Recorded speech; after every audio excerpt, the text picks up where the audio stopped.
All right, people, we are starting probability. Let's do this. So so today we're going to look at just some basic probability rules. Hopefully a lot of this is going to end up being review, but some of it should be a little bit new just in terms of the vocabulary. So let's chat about some vocabulary. So our example that we're going to look at is a couple is having or has 3 children or is going to have 3 children. So the first thing you need to know is the term sample space. And basically what a sample space is it's a list of all possible outcomes to some sort of event. So in this case, our event is a couple is having 3 children. And so specifically, we want to know what could the outcomes for these children be. So meaning they could have boy, boy, girl, boy, something like that. So the sample space is simply going to be a list of all possible outcomes. So to begin, I'm gonna have B represent boy and G represent girl. Oh, we're playing this game again, aren't we? Microsoft Word, awesome. And so I'm going to list out all possible combinations of boys and girls that a couple can have in 3 children. So first, this couple could have 3 boys. They could have their first child be a boy, second child be a boy, third child be a girl. They could have first child be a boy and then girl, boy. Or they could have boy first and then the last 2 be girls. So those are 4 possible outcomes that could happen if a couple has 3 children. And if you notice, I kind of did this by starting with assuming the first child's a boy. So these are all of the outcomes if the first child's a boy. If the first child is a girl, then all 3 could be girls. I could have girl, girl, girl. I could have girl, girl, boy, girl, boy, girl, or I could have girl and then 2 boys. And those are all of my entire total outcomes. So altogether, my entire sample space consists of, in this case, 8 different possible outcomes. So if you're doing a problem and they ask you to list the sample space, this is a picture of what that would look like. Another thing they might ask you to do is make what they call a probability model. And basically what that is going to look like is it's going to look like the probability that you might look for in 3 children with a couple. So meaning if I were to ask you, hey, what's the probability that this couple has 0 girls? What's the probability this couple has 2 girls? Your probability model should be able to quickly answer that. Our probability model is usually a table. And in this case, I can focus on either girls or boys. I'm going to go ahead and focus on the ladies. So I'm going to say number of girls. And I'm going to list the possible numbers of girls on top. And then on the bottom, I am going to list each of their probabilities. So here's what I mean by that. So this couple has 3 children. Well, how many possible numbers of girls could they have? Well, all 3 kids could be girls. None of the kids could be girls. They could have 1 girl or they could have 2 girls. So my possible numbers of girls are they could have 0 girls, they could have 1 girl, 2 girls, or 3 girls. And so now that's what I'm going to list on top. On the bottom, I am going to list the probabilities of each one. So, for example, what is the probability that they have 0 girls? Well, that is 1 outcome out of a total of 8. And so the probability that they have 0 girls is 1 out of 8. Well, what's the probability that they have 1 girl? Well, this option right here, boy, boy, girl, that would be an outcome in which they have 1 girl. This would be an outcome in which they have 1 girl. And it looks like this is our last outcome in which they would have one girl. So in this case, the probability, oopsie, I put 1 out of 8. I'm sorry. The probability that they have one girl would be 1, 2, 3 out of 8. Okay. And so this is kind of how a probability model, oh my gosh, I hate you, Microsoft Word. How often do I say that in these videos? Like every single time? Well, I do, just so you know, I'm not playing. Okay. So, so that's sort of how the process goes for creating a, really, nobody wants that, for creating a probability model. If I were to keep going, 2 girls, the possibilities of 2 girls, that would be this guy, and this guy. So again, I'd have 3 out of 8. I'm assuming it's going to move the 8 over. Oh, it didn't this time. Good for it. And then, of course, 3 girls, the possibility or the probability of ending up with all 3 girls would be just 1 option out of, oh my God, 8. Okay. Pause for a second, people. I'm going to punch something. Yeah, Windows Ink Workspace. Nobody wants you. There we go. Okay. So I have sample space, which is a list of outcomes. I have probability model, which is going to look like this, where I list one event, in this case, just the number of girls had. I easily could have made the same table, but number of boys, where I listed every possible number of girls this couple could have, along with the probability of each of those. So in this case, now we go into answering questions. So in this case, what is the probability that this couple has no girls? Well, I could look at my options in my sample space, or I could just look at my table and find the probability that this couple has 0 or no girls and realize, okay, well, it's 1/8. And then they might ask me another question, like, what is the probability that this couple has at least one boy? Well, if this couple has at least one boy, now notice my probability model talks about the number of girls, not boys. So I might refer back to my sample space instead for this. So I would like to know how many outcomes have at least one boy. So it looks like if they have 3 boys, that counts. 2 boys, that works. 2 boys, that works. 1 boy, that works. Ooh, 3 girls. That does not fit my at least one boy specifications. This guy, girl, boy, I got my at least one boy, at least one boy, at least one boy. So it looks like actually all options but 1 or 7 out of 8 of these options would get me at least one boy. So what is the probability that the couple has at least one boy? It's 7 out of 8. So these are kind of similar questions that you might see to your homework. If they ask for sample space, this is what they want. If they ask for a probability model, this is what they want.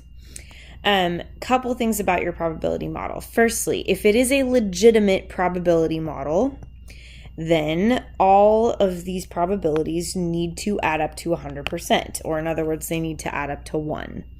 And so if you notice, if you add 1/8 plus 3/8 plus another 3/8 plus another 1/8, that should get you to 4/8 plus 3/8, 7/8 plus 1/8 is 8/8. So you should get to 8/8, which is 1 or 100%.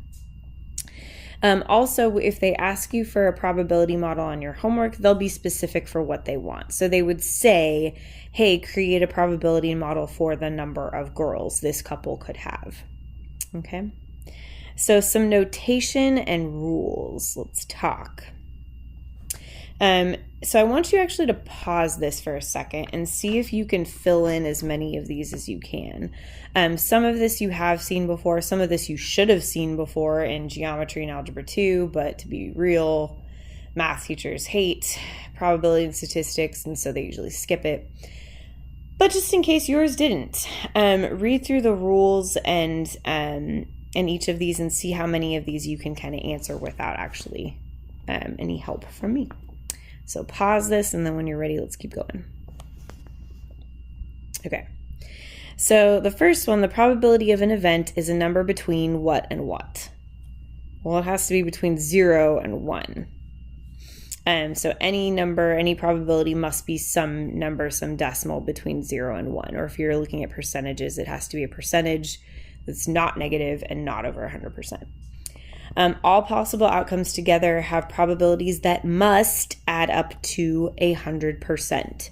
So if you're looking at all possible outcomes of an event together, something has to happen. If I flip a coin, the coin is going to land, presumably, barring any weird things happening. The coin is going to land on something. So it's either going to be heads or it's going to be tails. And so altogether, the two outcomes, heads and tails probabilities, must add up to 100% because we assume once we do an action, an outcome will result. It's not like we'll do something and then nothing will happen. Okay. Complement. This one's hard. Not really, but the complement of an event is the opposite of an event. So meaning if I want to know, hey, what's the probability this couple has a girl? The opposite of that event is, of course, the probability that the couple does not have a girl. So complement in probability terms is sort of like the opposite.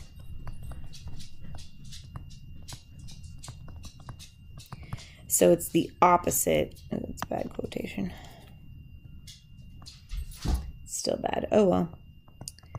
Of an event. So the complement of A, whatever event A is not A.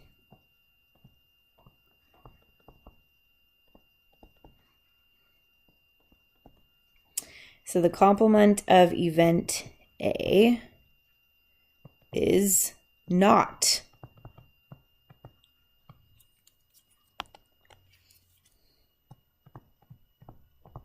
event A.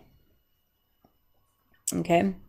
So if I want to know the probability that this couple out of their 3 children have 1 girl, then the opposite of this couple having 1 girl is not that they have 1 boy. That's not the opposite. The opposite of this would be that the couple does not have 1 girl. That doesn't necessarily mean they have 1 boy. In fact, it means they could have 2 boys. They could have 3 boys. It just depends. So the opposite of event, or the complement of event A, is not event A. Okay, so where that kind of comes into play is this example. So if the probability that event A occurs is 70%, what is the probability that event A does not occur?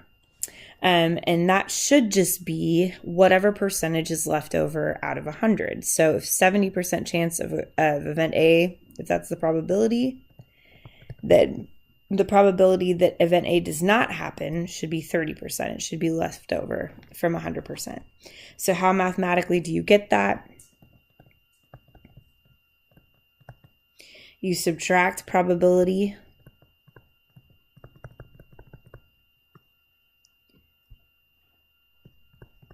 of the event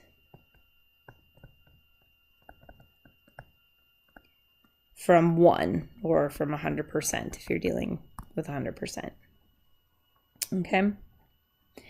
So moving along, we have events that are called disjoint or mutually exclusive events. And we've kind of been looking at a couple of those. So for example, having children, your 2 outcomes are, it could be a boy or a girl. That would be a mutually exclusive event.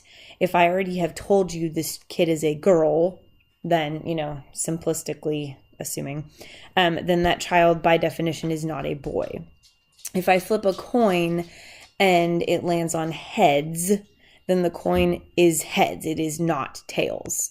It can't be both heads and tails at the same time. I know there's some kid in the room, some turd who's like, well, what if it lands on its side? Go away. Anyway, so we have disjoint or mutually exclusive events, and those are events that cannot happen at the same time.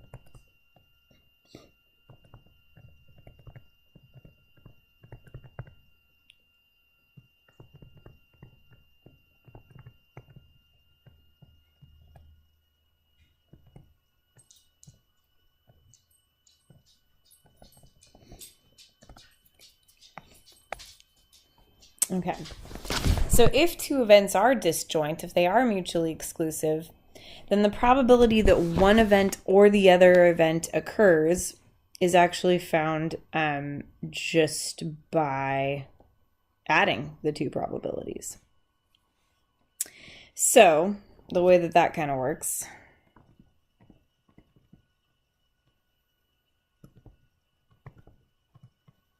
is like this.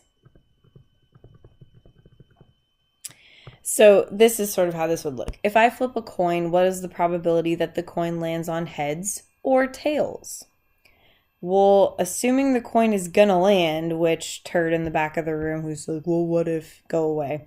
Assuming the coin is gonna land, it's gonna land on either heads or tails. So what's the probability that it lands on heads or tails?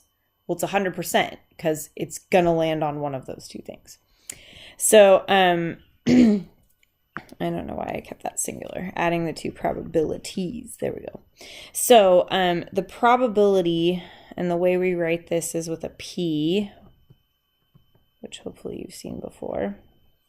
Of course not. There we go. P of A or B. So this means probability of A or B occurring, that's what this notation means, is just going to be the probability of A, and that is what this notation is,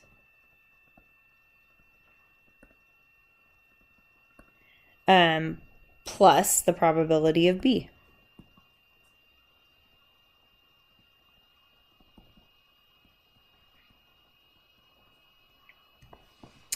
And so in this case, if I said, like before, what's the probability if I flip a coin that it lands on heads or tails? Well, the probability would be 100% because the coin's going to land on one of the two. But actually, kind of a more common version of this is an example like the one below. So it says, what is the probability of rolling a 4 or a 2 on a die? So if I roll dice, the dice is going to land on something. And so if it lands on 4, by definition, it cannot land on 2. So the dice can either land on 2 or 4 or any of the other 6 possibilities. So in this case, what is the probability of rolling a 4 or a 2? Well, the probability of rolling 4 on a normal 6-sided die is 1/6. And the probability of landing on a 2 is 1/6. So altogether, the probability of rolling a 4 or a 2 is 2 out of 6, which would reduce to 1/3. And so if you want to think of probability like that, you can. So in this case, rolling a 4 or a 2 is mutually exclusive. You can't land on both a 4 and a 2. And so the way you can deal with that kind of probability is you can just add them. All right. And then finally, kind of keep going down, flip over to the back. Let's talk some more notation.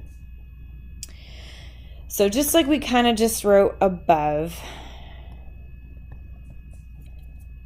yeah, that's what I wanted, giant line. Okay.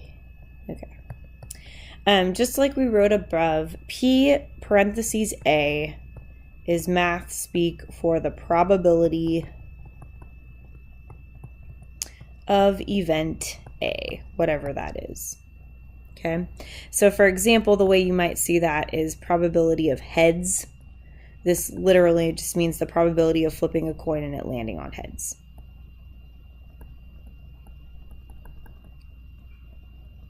Coin landing on heads. The probability of A with a little c, like an exponent up there. That is the probability of the complement of A. That's why that's the C right there. And so the probability of A with a C right there, this means A complement, means the probability that A doesn't happen.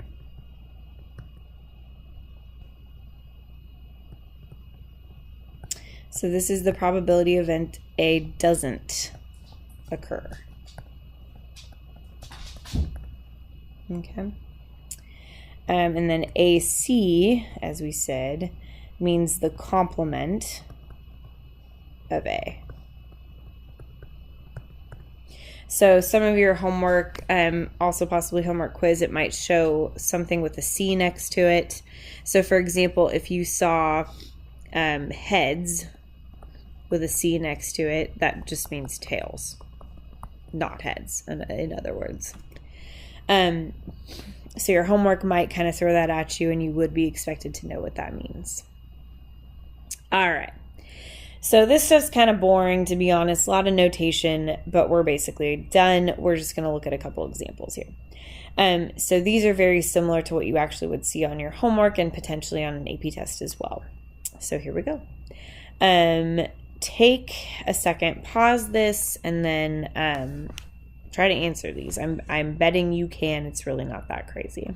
Okay. All right. So examples. Number one, distance learning courses are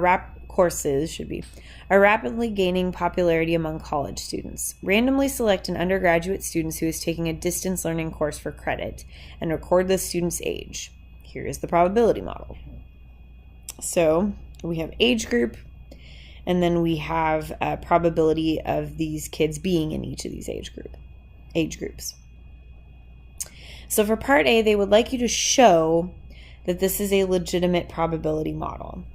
It's actually pretty easy to do that, although it's sort of a weird question to ask. So if this is a legitimate probability model, then if you remember, all of the given probabilities should add up to what? That's right, 100%. And so all I would need to do is show that these numbers, if I add them together, do add up to 100%. So I would just write 0.57 plus 0.17 plus 0.14 plus 0.112, or 12, excuse me. I would write the addition problem like this. I would actually add these up in my calculator to make sure this does in fact equal 1, which it does. And then I would say equals 1. Check mark. That's all you need to do.